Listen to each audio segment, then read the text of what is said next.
Ce qu'on ne t'a jamais dit, spécial Disney avec un enfant. C'est terminé de courir toute la journée après les attractions et de manger sur le pouce. Maintenant, tu vas devoir faire en fonction des envies et des besoins de ton enfant. Et du coup, tu risques de prendre les choses beaucoup plus cool, de prendre plus le temps et de faire des attractions que tu n'as pas l'habitude de faire. C'est vraiment une autre manière de faire Disney. On rêve d'un moment parfait comme sur la pub Disney, mais la réalité des choses, c'est que souvent, il y a des pleurs, de frustration parce qu'il veut un ballon, gonflé à l'hélium qui coûte 10 balles, ou alors qui s'endorment au moment des spectacles, et ça fait partie de la magie Disney avec un enfant. Les rencontres personnages prennent une nouvelle dimension avec des enfants. C'est vrai que moi, j'étais pas hyper fan avant des rencontres personnages. C'est mon point de vue, ça n'engage que moi, je n'aimais pas ça.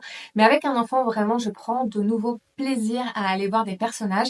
Ça prend une toute nouvelle dimension et ça, je retrouve de l'intérêt à cette interaction que je boudais avant. J'adore y aller maintenant. On va moins à Disney, ça c'est une réalité. Avant d'avoir mon enfant, j'avais un pass annuel et j'y allais quasiment tous les mois. Aujourd'hui, j'y vais beaucoup moins parce que je sais que c'est un moment qui est intense pour lui et j'essaie de trouver le moment parfait pour y aller, donc où la météo est la plus favorable et où il n'y a pas trop de monde. Donc en fait, ça laisse pas beaucoup de marge de manœuvre. Voilà, dis-moi en commentaire ce qui a changé pour toi sur ta destination préférée Disney depuis que tu as ton enfant. N'hésite pas à t'abonner si tu veux plus de contenu Disney avec un enfant ou si tu veux parler de parentalité.